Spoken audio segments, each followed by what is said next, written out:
Welcome to MGoRadio 11.10. Michigan takes on the Northwestern Wildcats. We have Roger Sherman coming up in segment two, an OG blogger who's a very interesting guy and an excellent writer. But first, we want to get the lowdown on the Northwestern Wildcats from Alex, who has to leave. Alex, what did you see this week in your film study? They're fine. Like, pretty. What's interesting about them is they're very consistent.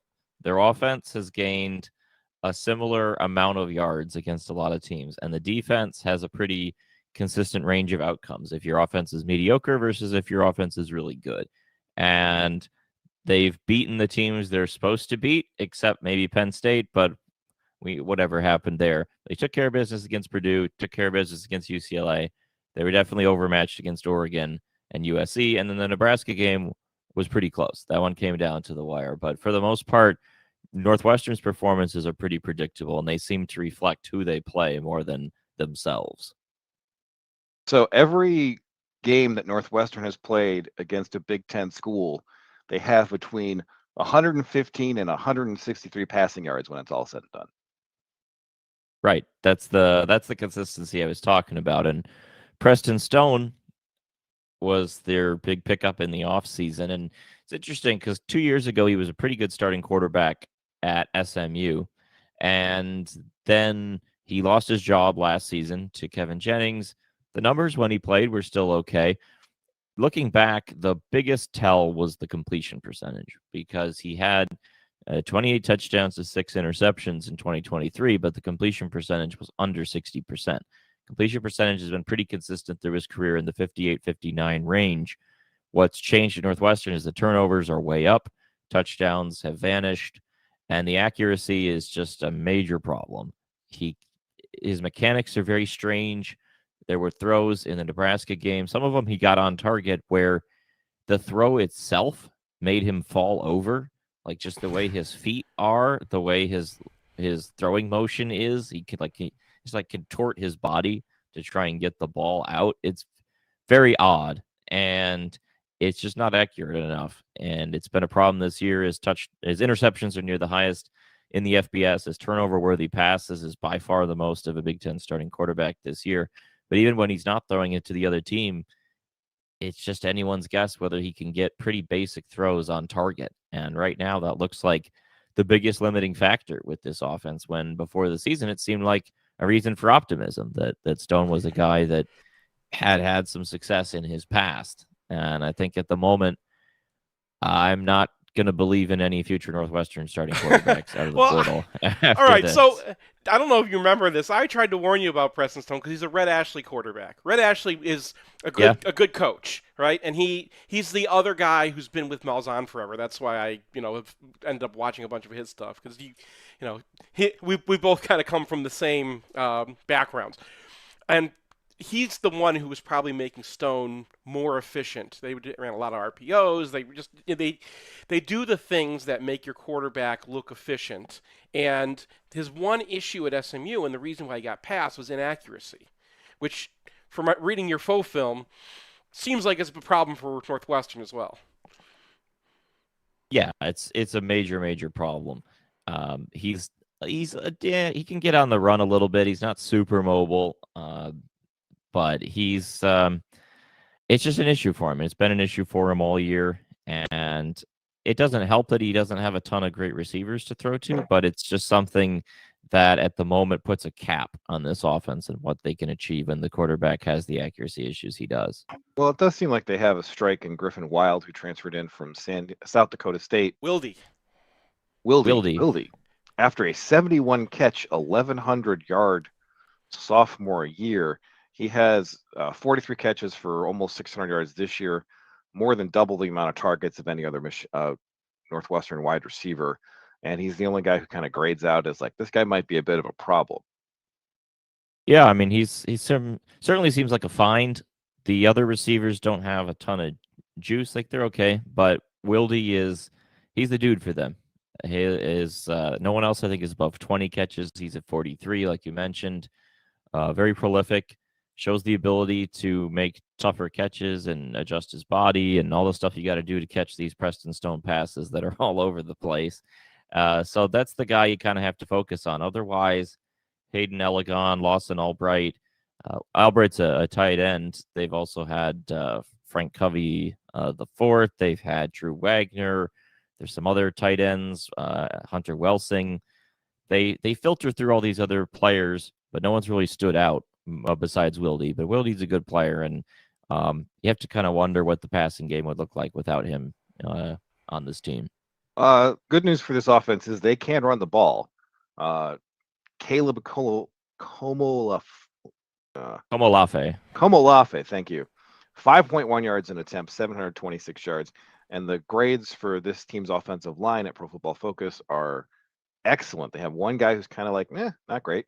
But then the rest of the line looks like they're really, they can play. Yeah, and this was a line I was pretty optimistic about coming into the year, and I think they've pretty much delivered. Left tackle is still Caleb Tiernan, who is still on NFL draft radars. He was in the top 50 of Dane Brugler's big board this week. But the other guys in the line have come along. Jackson Carcillo seems to have improved, and they got Evan Bjornson from South Dakota State, same place they got Wildy from, and he's fit in well at left guard or right guard. The only major issue to me is the right tackle situation, where they brought in Martez Lewis from Minnesota, and he's been rotating with Deuce McGuire. Don't really have a major solution there, but they've given Komolafe enough room to run, and Komolafe seems to have separated himself from who they had in the past. Cam Porter got injured early in the year, and him and Joseph Hyman in the past has just kind of been a pretty nondescript duo, and Komolafe got an opportunity and seems to have seized it. Not like a super burner, but seems to make good reads, falls forward, can drag tacklers. He's one of the most prolific running backs in the Big Ten to this point, and unfortunately, you come away from this offense kind of just wondering what they could be if Stone was sort of in the vicinity of what we thought he was going to be. Like if he was a little more accurate and was making better decisions, this could actually be a pretty solid offense. Instead, it's just okay. And yeah, it is what it is, I guess. It's far from the worst Northwestern offense we've seen in the last 5 years, but the quarterback somehow is the one kind of holding them back, in my opinion. Defensively, they've always been a tough out under Pat Fitzgerald, and Ryan Braun has continued that. They shut out the Purdue team that just kind of gave Michigan a little bit of trouble 2 weeks ago. They have a couple of pretty good pass rushing ends. They don't really seem to have a whole lot of like blinking weak spots. Like, you're talking about how a couple of teams Michigan plays, like their defense is just guys. And it kind of feels like that's the floor for Northwestern, but then they actually have a few different players who stand out. Yeah, quick to clarify, David Braun is the head coach, Braun. Not Ryan. Yeah, Ryan Braun. Be a little surprising if he was the coach, but anyway, there's a few guys on this team that I like. PFF's a big fan of Michael Kilbane, the one edge. I actually like Dayton Hubbard more. That's a guy I've liked for a couple seasons now. He had a good game against Nebraska, but those two guys are solid. And then Anto Saka is someone to watch. That's a guy that was on the radar coming into the year because he's got a lot of pass rush ability. His game hasn't really rounded into a more well-rounded edge at this point. He's still just kind of a pass rush specialist, but his get off and his pure pass rush ability is something to watch out for. So I think Michigan wants to avoid getting in passing downs. Now, the good news is the run game. Northwestern hasn't been an impenetrable run defense to this point, and just watching the Nebraska game, Nebraska ran it a lot, high volume of carries, and they were pretty good at just churning out 4, 5, 6 yards per carry. And I thought it was kind of telling that when the game was on the line at the end of the game, they needed to burn Northwestern's timeouts. They ran it twice, got a first down off those two, and were able to kneel it down.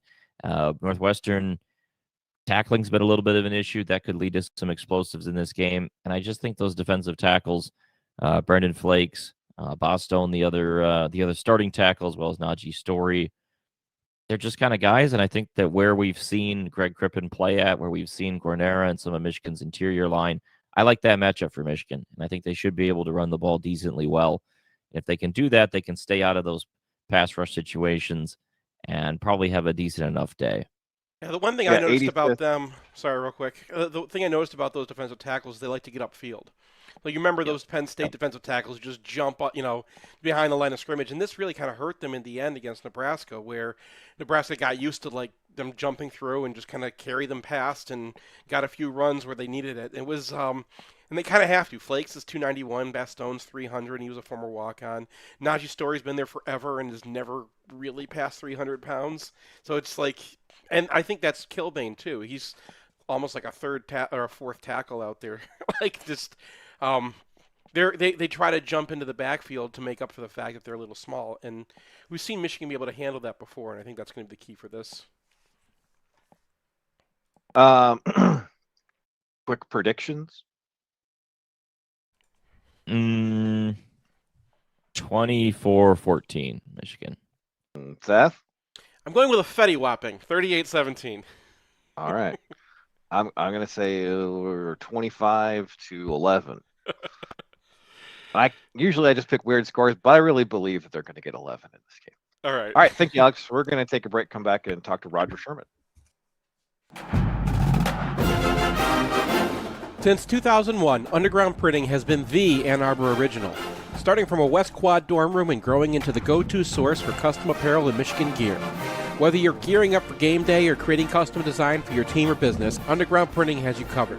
With 3 convenience stores right on campus, getting your hands on high-quality Wolverine gear has never been easier. Visit Underground Printing today, in-store or online at shop.undergroundshirts.com, where Michigan pride meets top-notch service. Here's the run again. Donovan Edwards. Whoa! Can they catch him?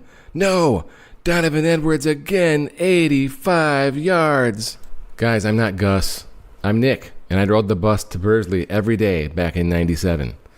You know, there's a ton of advisors out there. All of them have a focus on investments. But not all of them focus on planning like we do here at Peak. And none of them have that MGO blog connection like we do.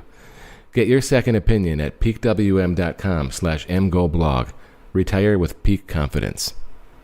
Need help with insurance? Well, longtime MGoblog supporter Owen Rosen is back at his new insurance brokerage, Royal Oath Insurance Group. Owen might not be the knowledge, but he and his team have the life, business, car, and home insurance knowledge you need. Based in Michigan, but they can also help in other states too, you can call or text Owen today at 586-229-1026 or visit Royal Oath, that's OATH, insurance.com. Hi, it's Pete with Sharon's Heating and Air Conditioning. We've been serving Metro Detroit and Ann Arbor since 1981, and we've proudly stepped into the 21st century with an online store. Visit our website where you can order replacement air filters and subscribe to auto delivery, indoor air quality installation services like whole home humidifiers and UV light air purifiers, and get instant quotes on HVAC system replacements and water heaters. We pride ourselves on being upfront and transparent with our pricing. So if you have a furnace that's performing like James Franklin, give us a call or book an appointment at sharonsheating.com. Long Road Distillers ready-to-drink canned cocktails are made for Michigan game days. Our lavender lemonade is crafted with our own vodka, real ingredients, and an enthusiasm unknown to mankind. No corners cut, no shortcuts taken. Distilled and canned in Grand Rapids, it's ready for the tailgate, the stands, or your post-game celebration. So whether you're gearing up for the game, raising a can in victory, or charting for the next UFR, take the long road. Made in Michigan, for Michigan.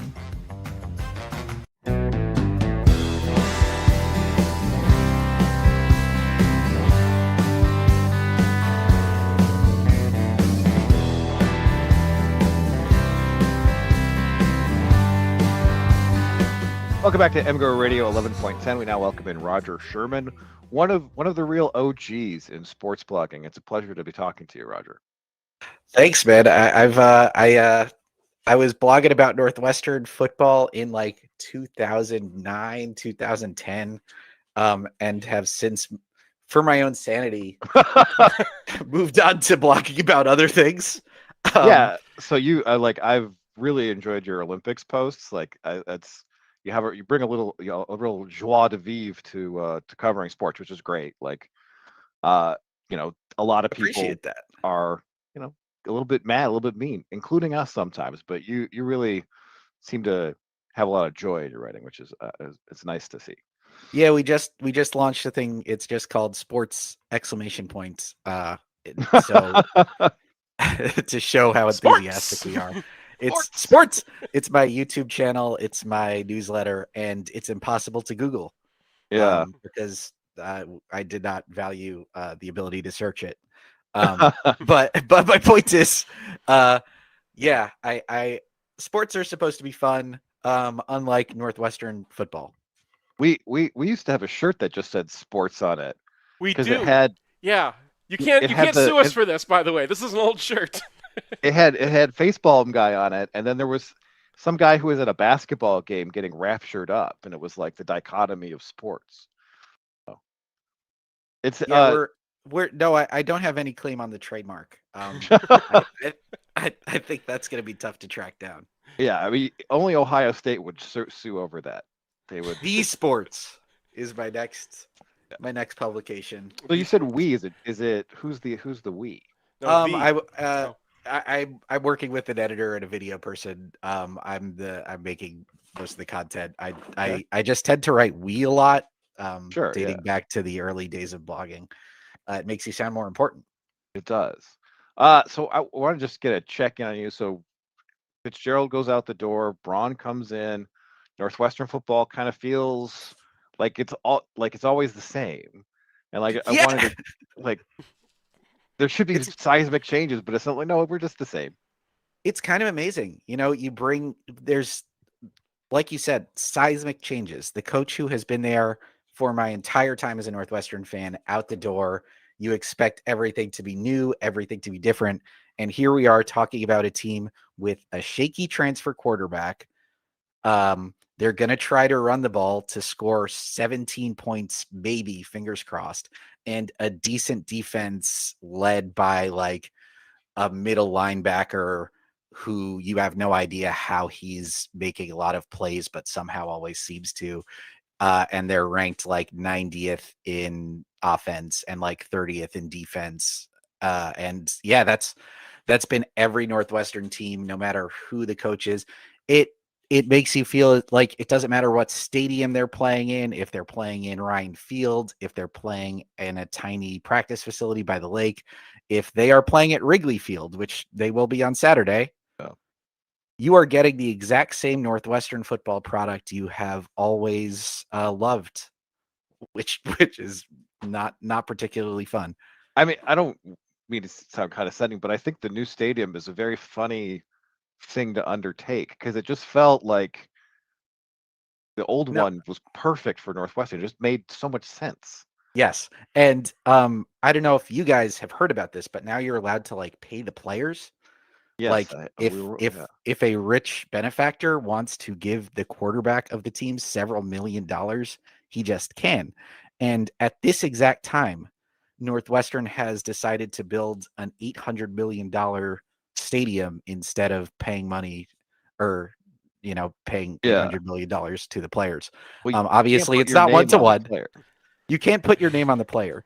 Pat Ryan cannot put his name on the players. I've heard he's like a little bit wary of that new system. He obviously, everything at Northwestern is named after Pat Ryan, the football stadium, the new football stadium, the basketball arena, Welsh Ryan, the practice facility, Ryan Fieldhouse. And he's the main benefactor behind this new stadium. I think the idea is like it's going to be smaller. It's going to be prettier. You're going to be able to have concerts in there. But it is kind of strange, especially I'm sure to you guys who have been playing in the same stadium. Since stadiums were since the idea we're Michigan. We invented the concept of stadiums. It was a hole in the ground, and we put people around it. Big bowl. We invented that and murder houses. So what is it like being a Northwestern fan in this like new era of college football? Has it like changed your relationship with the team? Is the NIL stuff just sort of like, well, we were Northwestern before, we're still Northwestern now? Like for Michigan, it's always been like, okay, now we can pay players and it's great, but I don't know what it feels like for a Northwestern fan. You know the meme, it's from SpongeBob where the guy's looking out the window and everyone else is having fun. Yes. So like I'm looking at Vanderbilt thriving. I'm looking at Duke putting together a competitive like NIL operation. Indiana. Indiana, but like also just a lot of the teams in like, I would say like the Northwestern, like the teams we look to are often not the other teams of the Big Ten, but like those other like small private nerd colleges around the Yeah. country that like, so obviously we're outperforming Stanford right now, but like Vanderbilt, Duke, programs like Tulane, like have put in a legitimate, like, we are going to figure out how to spend money on football players. And I got to say, like, I am pretty impressed with what Northwestern has been able to do this season. I kind of got tired quickly of David Braun last year, but like, I'm surprised that they've been able to get to 5 wins this year. Impressed, really, that they were able to put together a competent running game after the injury to Cam Porter. So I'm not like super negative on it, but like there is a little bit of an element of now is the time that historically blighted programs can turn it around quickly. And it doesn't feel like Northwestern has put themselves in a position to do that. We're kind of committed to this old model where we're spending a huge amount of money on the stadium as opposed to fielding a competitive roster. Well, I mean, at some level, the house settlement is $20 million for any team that can afford it, and like I'm sure Northwestern is spending that money. So, like, you're able to keep most of a pretty good offensive line together, despite, I mean, heavy interest, I assume, in Tiernan especially.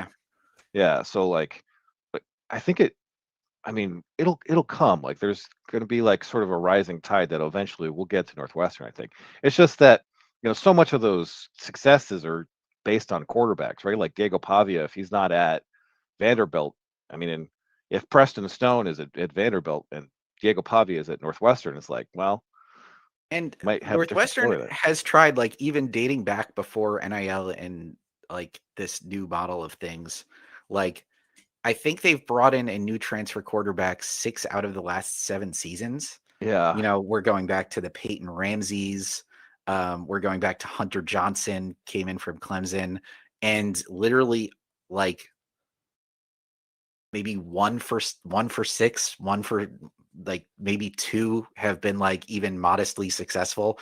So it has like, I heard you guys saying, if Preston Stone was what we expected him to be, because, he was kind of fun at SMU, but like I was looking at this string of Northwestern quarterbacks and being like, I wouldn't be surprised if somehow this guy ends up also being hugely disappointing.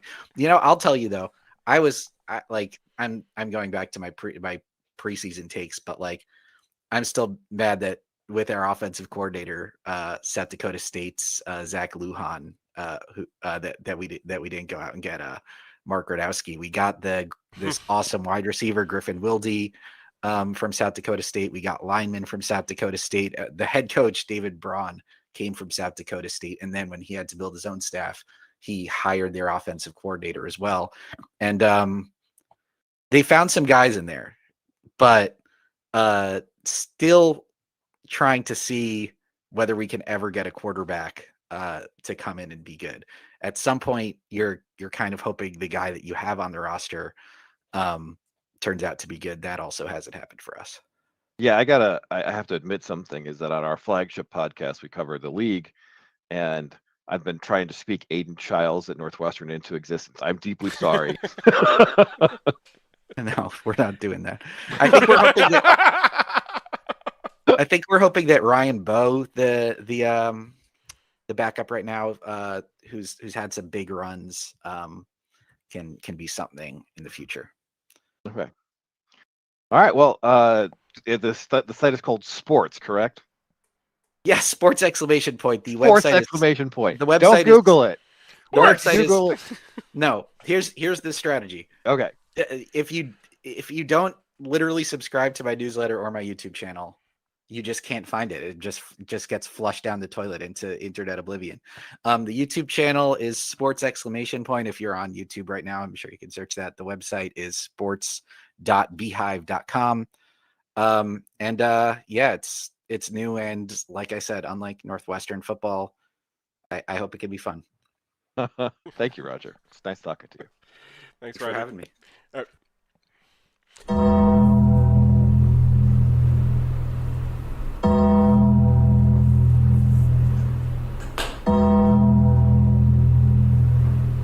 This is the University of Michigan. Guys, I'm not James Earl Jones, not even close. I'm Nick, and I make awesome spreadsheets.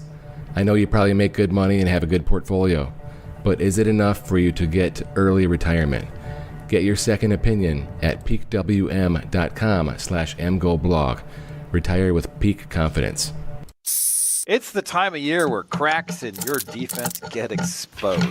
Good thing the fix is a phone call away.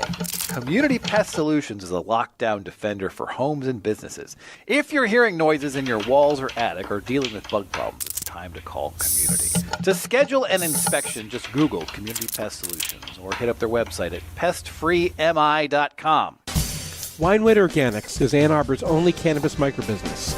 It's a place where plants are grown in living soil, where nearly every product is made, mixed, trimmed, and packed by hand, where first-time customers save 25% on everything from old-school hash to live resin carts. You can find them just west of downtown or at winewoodorganics.com. Winewood Organics, a place where the weed is better. Whether you just lost a tooth on the field, chipped one at a tailgate, or it's just time to get those wisdom teeth out, Radicke Oral Surgery has you covered. Trusted by Celine and Ann Arbor families for 25 years, the Radicke Oral Surgery team treats every patient like family, and they accept most major dental insurance plans. We're going to have a lot of reasons to smile this year, so make sure that thing is ready. So when it's time to replace or remove a tooth, call up the team that always converts. Visit drradicke.com to schedule. DRRADECKI.com. Hey, fellow Michigan fans, this is Matt Demarest, Realtor and Lender. For a decade now, you've heard me on the podcast talk about mortgages, and I've helped hundreds of fellow Michigan fans in that capacity, including Brian and Seth. But many of you don't know I'm a real estate broker as well. I promise to make buying, selling, or financing homes simple and cost-effective anywhere in the state of Michigan. Whether you're upsizing, downsizing, buying a vacation home, or building a real estate investment portfolio, send me a text or give me a call. It's never too early to make a plan, and the call is always free. My number is 734-882-8194. Again, 734-882-8194. Or you can find me online at realtorandlender.com. That's realtorandlender.com. Whether you want to buy, sell, or finance a home, or even all three, I promise to provide the experience so many of you have come to expect over the years. And as always, thank you, and go blue. NMLS 1011726, Equal Housing Lender.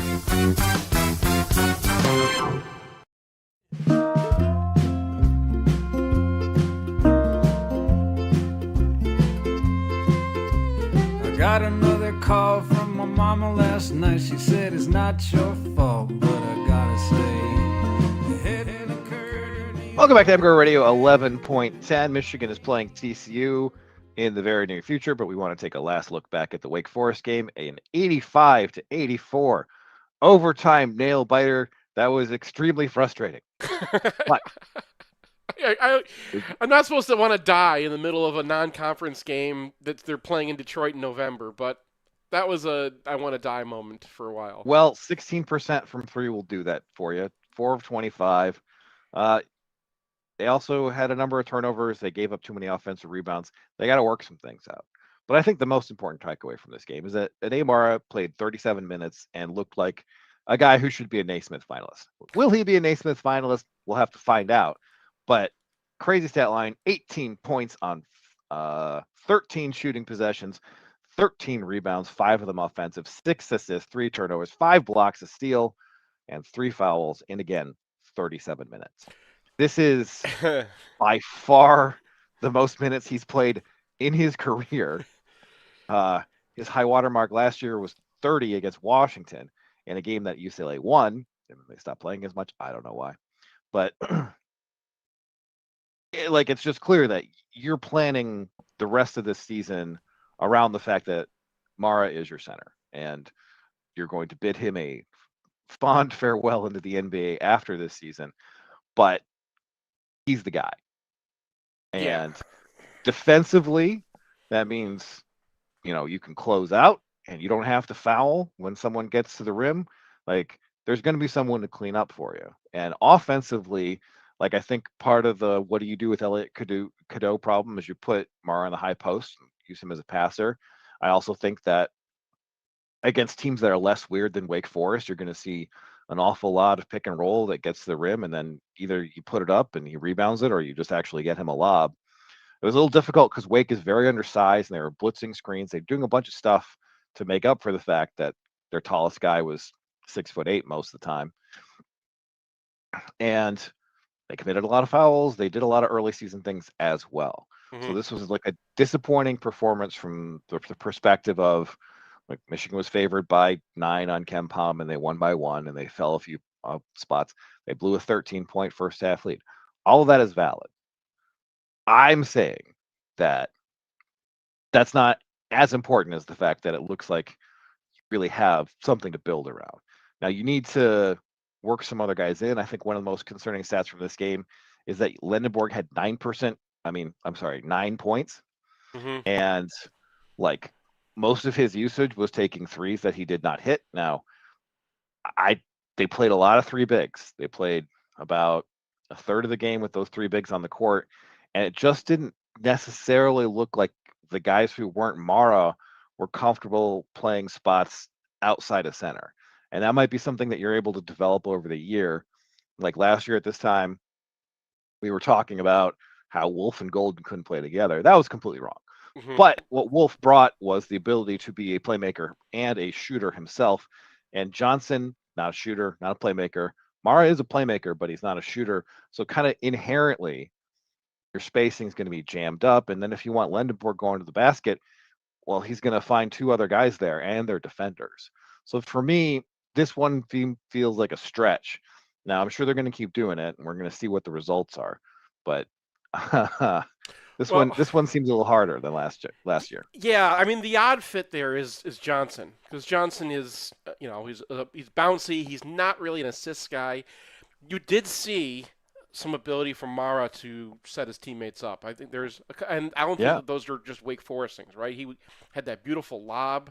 He had one under the basket where there's going to be 2 guys going up, and he just kind of dumps it off to Johnson, and that's another dunk. So he's one that you can probably work that around.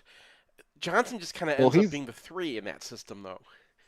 So at one point, he took a 3 in the flow of the offense. Right. Like Michigan gets a good open shot on the perimeter, and it's whereas Johnson taking it, a guy who's 0-4 in his career from 3. It's just like, I'm not sure that's really going to work out. But as you say about Mara, the passing is not a fluke. He had a 17 assist rate last year, and that's gone up a little bit this year to 23.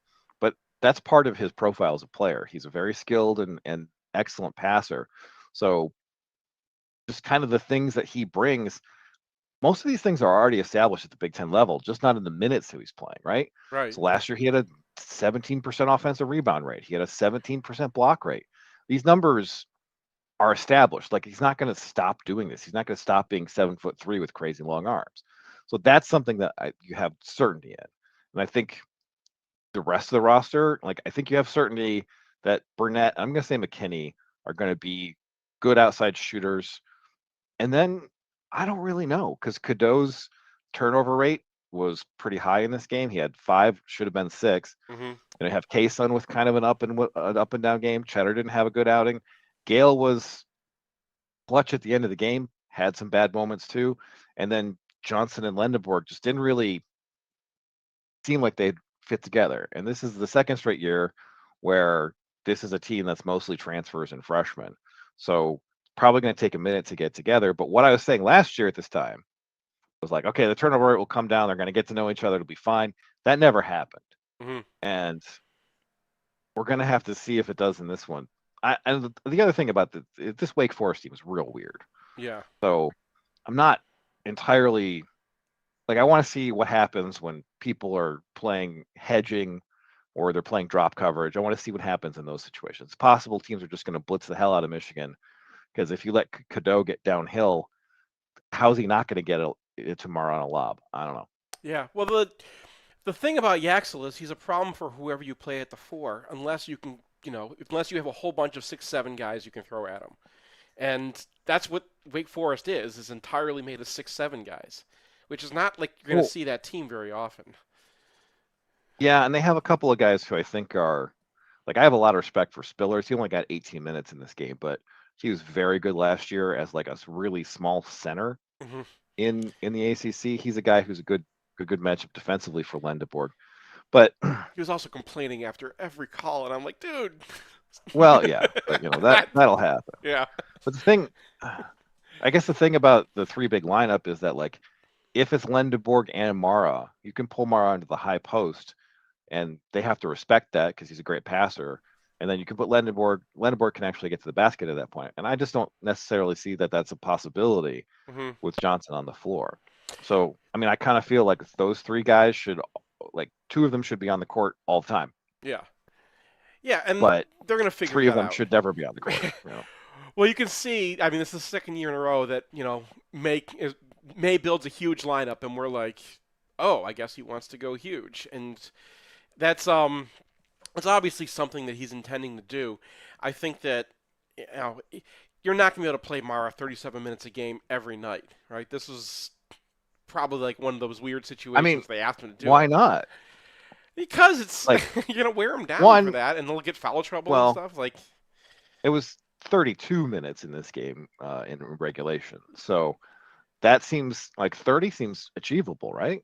Like, and 28 is 2/3 of the game, so it's like I don't necessarily think that's out of the realm of possibility. He just has to, he didn't look gassed at the end of the game either. Like, he was very true. He was running the court. Yeah. Yeah. I was just saying. I'm just saying you want to kind of there's going to be games where he gets fouls and stuff like that, right? There's just gangly man with large arms who's often in trail position is going to have is going to get fouls just in the course of games, right? Well, I mean, I don't know, man. He was 4.2 fouls per 40 last year, which is a realm where you will be in some foul trouble from time to time. But he's a little bit older. Mm-hmm. He's a little bit more restrained, like, and he doesn't have to like gamble for blocks. He can just exist. Yeah, just exist. Well, I mean, that's going to be the answer then, because rotate those three guys in the front court. Don't really have to ask Yaks to play any center then, and you can kind of focus on being a power forward. I don't think he can be a three. So then the question I just think that takes away a lot of what makes him a good player. Yeah. Yeah. So, I mean, to me, like, Burnett is a guy who only had 16 minutes in this game, had kind of a rough outing, but like, he's been around the block. He's a good defender. He's going to be like a plus 3-point shooter. Like, I think you just rely on him, and then you have Cadeau out there for most of the game, and then you just kind of get minutes from Gale, McKinney, and Cheddar, and just figure it out. But I think those are your rocks in the backcourt.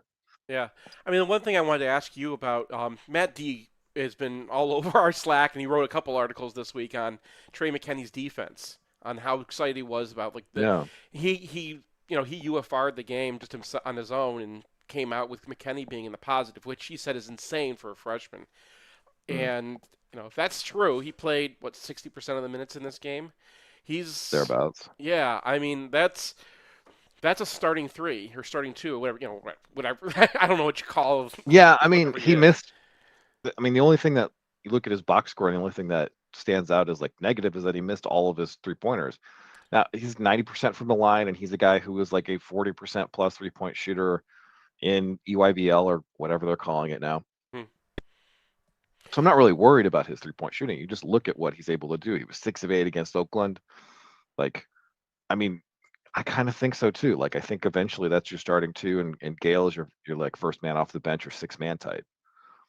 And then Kaysen that was the other thing, the takeaway he had is that Kaysen was kind of lagging on defense, if I use the political word for it. Like, effort is a little bit of an issue. We'll see. He's come back from injury, so it's possible that he's not up on that yet. Like, it kind of feels like if he's not gonna put in effort on defense, that he's just not gonna get many minutes, because Michigan has options. And like, I know that he's like kind of your backup point guard, but between Gale and McKinney, those guys can operate like that for the brief stretches that Cadeau's not on the court, especially because Mara's a real nice outlet. Mm-hmm. But once you kind of get into your offense, like who the point guard is, doesn't matter very much to May, because he was asked this question at a press conference, and he was just like, this guy can do it, this guy can do it, this guy can do it. The only thing we're real concerned about is when people come and pressure us.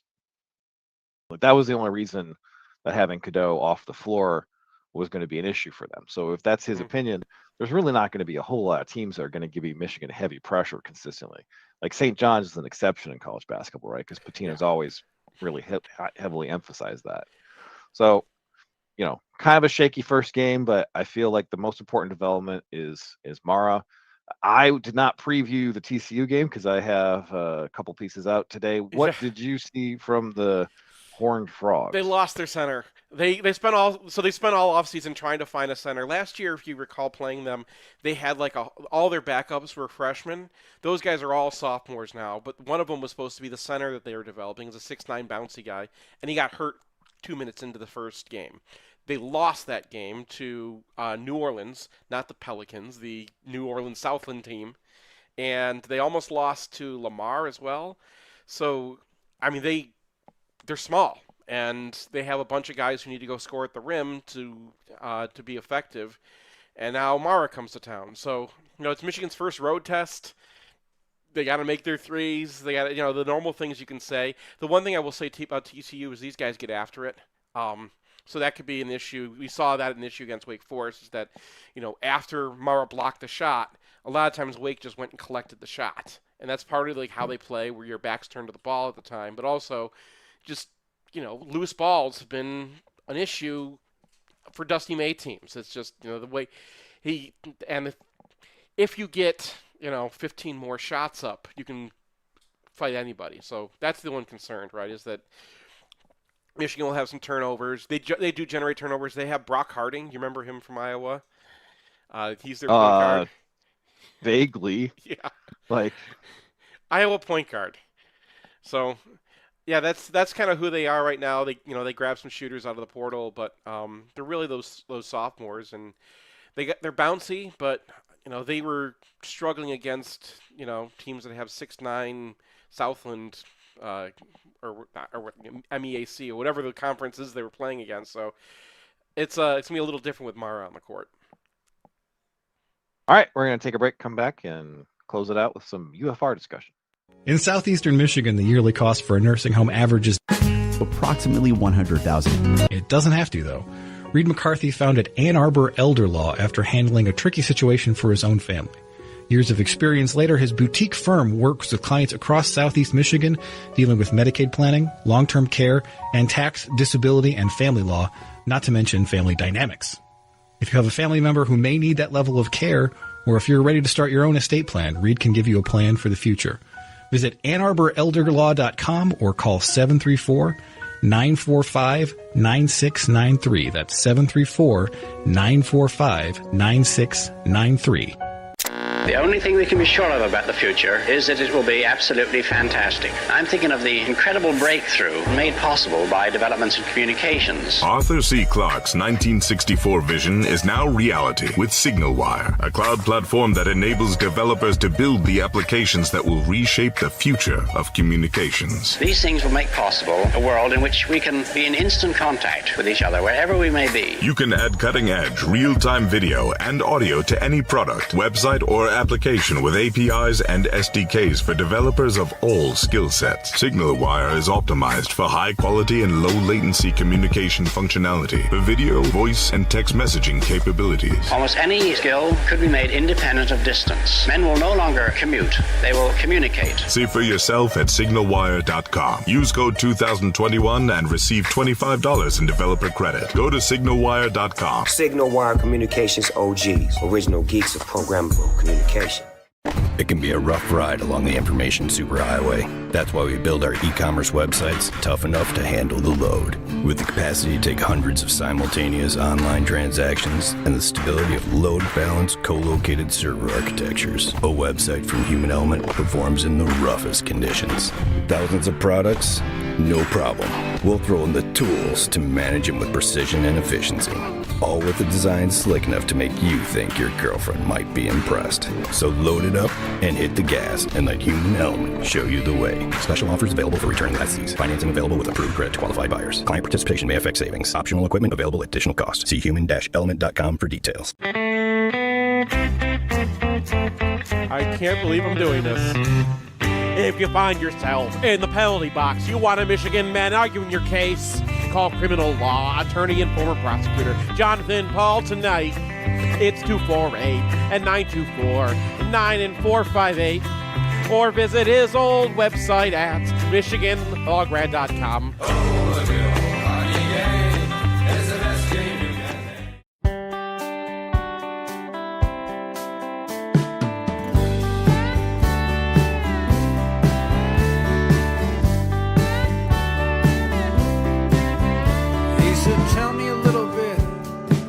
Yourself. I said, well, first of all, I'm sorry. Welcome back to MGoRadio 11.10. Thank you to Terry Klein for the music this week. We're going to close it out by discussing what we saw in the review of the Purdue game. I don't think it's going to surprise anyone that Bryce Hunter did not have his best game. And I don't think it's going to surprise anyone that Jordan Marshall was a bit of a wrecking ball. I think the main takeaways from me was just, again, those three freshman offensive linemen are performing at a level that they should not be able to. Particularly Jake Guarnera, I think I had him at like plus 10 and minus a half point. I don't think I've ever seen a redshirt freshman as mistake-free as him. And, Sprague, this is his third straight game where he has not been making big mental mistakes, and he's beginning to be dominant. Frazier is a guy who's always going to be a little light, but he was very good on a couple of different stretch plays. And then on top of that, you have both Jalen Hoffman and Zach Marshall emerging as blockers in this three tight end package, particularly Marshall. I thought Marshall was very good against Washington. PFF gave him like a 50 run block grade, which I thought was crazy. And I had him at like plus 5.5 in just 16 run block snaps. He was very important on Michigan's drive to kill the game. And PFF has like a 76 grade for him in this one. So maybe I bullied them into it because those performances were very similar. So you have like these 5 young guys who are really coming up and really performing well. And you just have to find a couple of guards for the next couple of years. And then you have not just an offensive line, but a couple of really high-end fullback and tight ends in terms of blocking. And these guys have more upside than most because they're so young. So I'm really looking forward to what the line looks like next year. I'll be fascinated to see how it comes out. I mean, can we talk about that line versus Ohio State yet, or is it? Well, I think that we're gonna find out that there's a reality check coming against Ohio State, particularly for Frazier and maybe Guarnera, where they're just like, oh, these guys are stronger than me because they're 5 stars and they're older. I'm not going to be too concerned if they get pushed around a little bit against that team, just because, it's the best defense in the country currently. And they haven't faced a team that's kind of in between the mediocre Big Ten lines that they're playing and Ohio State. So it's not a good way to find their level. They're much better than most of the Big Ten teams. And they're probably going to get thrown in the deep end against Ohio State. The other thing that I'm noticing is that the wide receiver blocking has improved considerably, particularly Channing Goodwin. Okay. So they're using Goodwin as the tiny tight end. And in this game, the tiny tight end was getting to block safeties instead of defensive ends, and that worked pretty well. So, I think that there's some good signs happening, particularly in the ground game, just in terms of where we were a year ago, where we are now, where it's going. Pass game opportunities were there for Underwood. He just didn't make the particularly good decisions or reads. And I don't think that's a surprise to anyone. So, Seth. Yeah, no. Well, with Underwood, real quick, you said it was for after the game. We said it was a tale of halves. Was that true, or were there still problems in the second half? I think there were still problems in the second half. For one, they just stopped giving him the kinds of throws that is easy to overthrow. They weren't going downfield.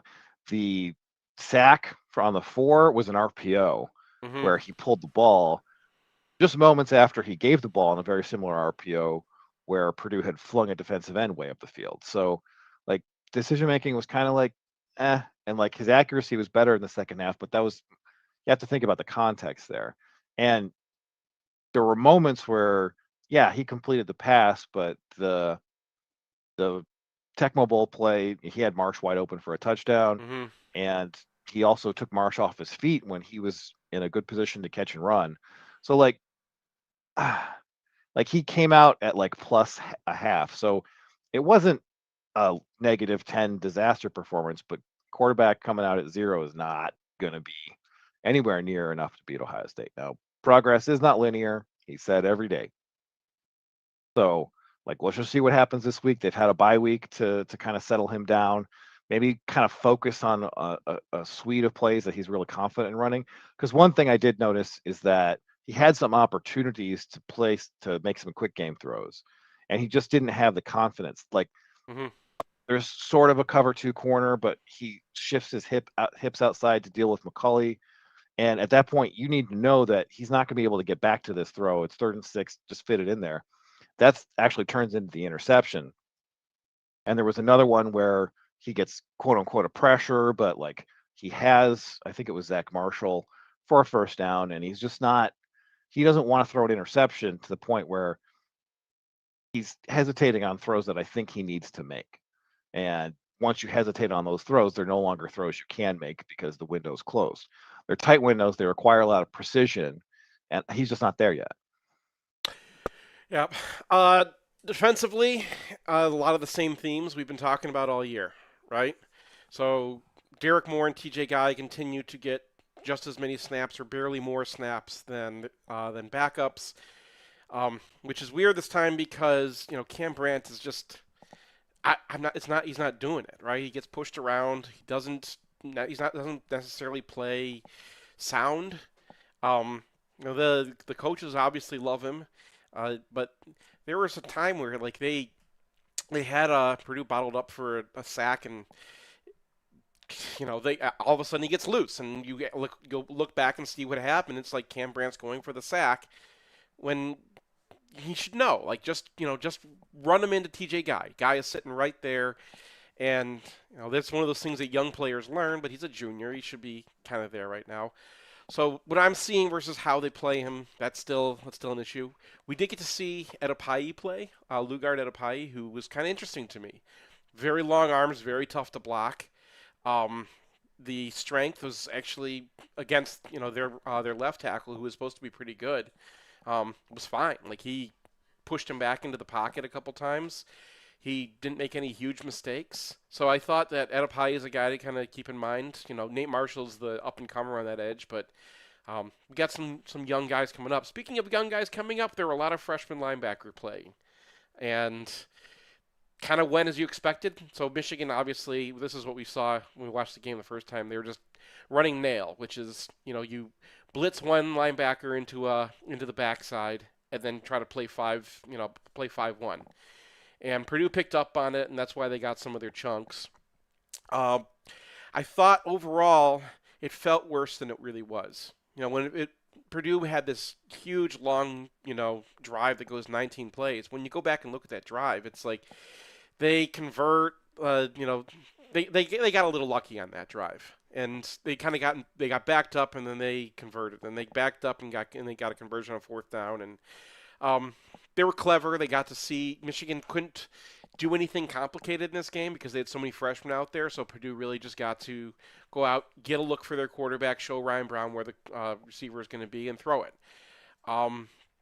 Wink was pretty chill. I think that was the right answer. I had no problem with Wink this time. And they were just so injured. I thought it was just like don't let them score a gazillion. The only really bad drive was that last drive. And really what was happening is Michigan was out of ideas. They had these freshmen. They had to spike or run nail all the time. And they were kind of trapped in these 5-man pressures, so that's what they had to do. They get some linebackers back, they'll be fine. If they don't, well, then you're a young team, and I don't think the coordinator has anything to do with that. But I'm not surprised by any of the linebacker play. I think Chase Taylor is going to be a dude eventually. I think NOB is going to be a player eventually, but he's really small right now. Rayshon Benny had a good game. Houseman had a good game. Guy had a good game. And Wink had a good game by not doing anything crazy. So I will take that any day. And let's see if they get healthy, and they'll be fine.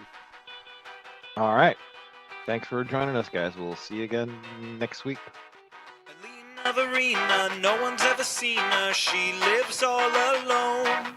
She makes a ruska, she makes a vodka, makes it in her home.